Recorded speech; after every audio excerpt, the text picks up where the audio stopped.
Wage Rudolf Supratman merupakan seorang guru, wartawan, violinis, komponis, dan pencipta lagu kebangsaan Indonesia, Indonesia Raya. Ia merupakan anggota dari grup musik jazz, Black and White Jazz Band. Atas jasanya, ia diberikan gelar sebagai Pahlawan Nasional Indonesia.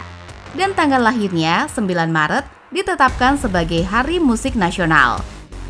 Wage Rudolf Supratman lahir di Mester Cornelis, sekarang Jatinegara, pada 9 Maret 1903. Ia adalah anak ketujuh dari 9 bersaudara. Ayahnya bernama Jumeno Senen Kartodikromo, seorang tentara Knil Belanda, dan ibunya bernama Siti Senen. Setelah berusia 6 tahun, ia masuk sekolah Budi Utomo di Batavia. Belum sampai dapat menamatkan pelajaran, ibunya meninggal dunia. Dalam buku berjudul Wage Rudolf Supratman meluruskan sejarah dan riwayat hidup pencipta lagu kebangsaan Republik Indonesia, Indonesia Raya, dan Pahlawan Nasional karya Antoni C. Huta Barat, disebutkan bahwa Jumeno membesarkan anak-anaknya dengan tata cara Islam. Disebutkan pula bahwa tidak ada satupun anaknya yang tidak beragama Islam. Menurut Antoni, terdapat pihak-pihak tidak bertanggung jawab yang menyelewengkan kabar mengenai hal tersebut. Pada tahun 1914, Supratman dibawa oleh kakaknya yang tertua, Rukiem Supratiah, dan kakak iparnya, Willem van Eldik, ke Makassar. Atas usahanya, ia dapat masuk sekolah Belanda, ILS, Europe Lagere School, setelah menambahkan namanya dengan Rudolf sebagai suatu siasat supaya diterima di sekolah tersebut. Karena di zaman penjajahan Belanda, dengan adanya politik diskriminasi atau pandang bulu, anak yang tergolong inlander seperti Supratman sukar dapat diterima masuk sekolah Belanda. Ia tidak lama dapat belajar di situ, dikeluarkan dari sekolah Belanda karena diketahui bukan anak kandung Willem van Eldik. Supratman yang mempunyai sifat keras hati dan kemauan kuat, dengan diam-diam tanpa sepengetahuan kakaknya, ia masuk sekolah Melayu. Akhirnya kakak-kakaknya pun menyetujui dan merasa bangga. Supratman sangat rajin belajar, tiap tahun naik kelas. Setelah sepulang dari sekolah, Supratman selalu belajar memetik gitar dan menggesek biola. Willem van Eldik selalu mendidiknya dalam hal menggesek biola. Melihat bakat adiknya, biola Willem van Eldik diberikan kepadanya sebagai kenang-kenangan dan pendorong untuk mengembangkan bakatnya. Setelah tamat sekolah Melayu pada tahun 1917, Supratman lalu rajin belajar bahasa Belanda di sekolah malam. Pada tahun 1919, ia berhasil lulus ujian Klein Ambtenaar Examen, yang saat itu dikenal dengan diploma KAE. Setelah itu melanjutkan ke Normal School, yaitu sekolah guru pada waktu itu hingga selesai. Ketika berumur 20 tahun, ia menjadi guru di sekolah angka 2. 2 tahun selanjutnya, ia mendapat ijazah Klein Ambtenaar. Beberapa waktu lamanya, ia bekerja pada sebuah perusahaan dagang. Dari Makassar, ia pindah ke Bandung dan bekerja sebagai wartawan di harian Kaum Muda dan Kaum Kita. Pekerjaan itu tetap dilakukannya walaupun ia telah pindah ke Batavia. Dalam masa tersebut, ia mulai tertarik pada pergerakan nasional dan banyak bergaul dengan tokoh-tokoh pergerakan. Rasa tidak senang terhadap penjajahan Belanda mulai tumbuh dan akhirnya dituangkan dalam buku Perawan Desa. Buku itu disita dan dilarang beredar oleh pemerintah Belanda. Supratman dipindahkan ke kota Sengkang. Di situ tidak lama, lalu minta berhenti dan pulang ke Makassar lagi. Rukiem sendiri sangat gemar akan sandiwara dan musik. Banyak karangannya yang dipertunjukkan di mes militer. Selain itu, Rukiem juga senang bermain biola. Kegemarannya ini yang membuat Supratman juga senang main musik dan membaca buku-buku musik. Sewaktu tinggal di Makassar, Supratman memperoleh pelajaran musik dari kakak iparnya, yaitu Willem van Eldik, sehingga pandai bermain biola dan kemudian bisa menggubah lagu. Ketika tinggal di Batavia, pada suatu kali ia membaca sebuah karangan dalam majalah Timbul.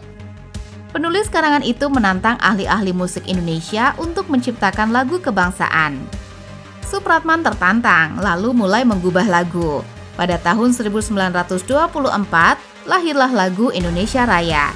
Pada waktu itu, ia berada di Bandung dan berusia 21 tahun.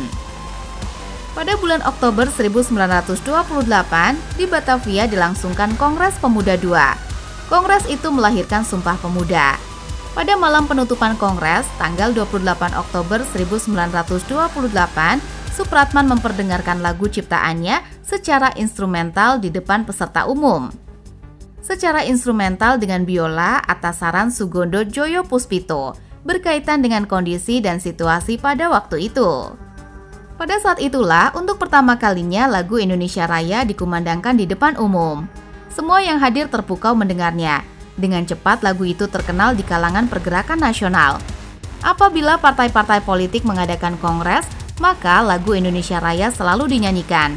Lagu itu merupakan perwujudan rasa persatuan dan kehendak untuk merdeka. Sesudah Indonesia merdeka, lagu Indonesia Raya dijadikan lagu kebangsaan, lambang persatuan bangsa. Tetapi Soepratman tidak sempat menikmati hidup dalam suasana kemerdekaan. Saat peristiwa Kongres Pemuda II, W.R. Soepratman memiliki peran yang cukup penting dalam peristiwa bersejarah kala itu. Beliau menciptakan serta memainkan lagu Indonesia Raya. Momen tersebut merupakan momen sakral dan bersejarah, karena lagu Indonesia Raya secara resmi diperdengarkan kepada bangsa Indonesia untuk pertama kalinya. Tidak hanya itu, kehadiran W.R. Soepratman juga membawa misi penting, yaitu meliput jalannya Kongres Pemuda II. Karena beliau adalah seorang wartawan dari Surat Kabar Sinpo. Berkat perannya, beliau berhasil mengabarkan kepada bangsa Indonesia, terutama kaum pemuda terkait peristiwa Kongres Pemuda II dan lahirnya Sumpah Pemuda. Syair Indonesia Raya yang disebarkan melalui Surat Kabar Sinpo hanya 1 stanza. Padahal syair Indonesia Raya terdapat 3 stanza. Karena lagu tersebut semakin beredar luas, pemerintah kolonial semakin khawatir jika lagu tersebut membangkitkan semangat kemerdekaan. Akibat menciptakan lagu Indonesia Raya, ia selalu diburu oleh polisi Hindia Belanda sampai jatuh sakit. Dalam sebuah kutipan, tulisan Suyono Cipto Miharjo dalam buku Kenang-kenangan 10 tahun Kabupaten Madiun disebutkan Soepratman menderita sakit urat saraf akibat lelah bekerja keras. Ia beristirahat di Cimahi lalu kembali ke Batavia untuk mengikuti aliran Ahmadiyah. Karena tekanan ekonomi, ia kemudian bercerai dengan sang istri dan tinggal bersama kakaknya di Surabaya. Namun dalam sakit dan keletihan batin, ia masih dapat menciptakan lagu Surya Wirawan dan Mars Parindra. Karena lagu ciptaannya yang terakhir, Matahari Terbit, pada awal Agustus 1938, ia ditangkap ketika menyiarkan lagu tersebut bersama Pandu-Pandu di Nirom Jalan Embong Malang, Surabaya, dan ditahan di penjara Kalisosok, Surabaya. Dikisahkan sehari sebelum Soepratman meninggal, ia berpesan kepada Rukiem agar lagu Indonesia Raya diserahkan kepada Badan Kebangsaan. Soepratman meninggal pada 17 Agustus 1938 di TPU Kapas, sebelah utara Kenjeran, Tambak Sari, Surabaya, dengan nisan yang indah.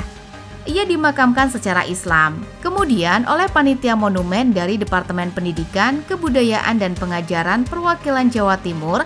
Makamnya dipindahkan ke Tambak Segaran Wetan, selatan Jalan Kenjeran Tambak Sari, Surabaya, pada tanggal 31 Maret 1956.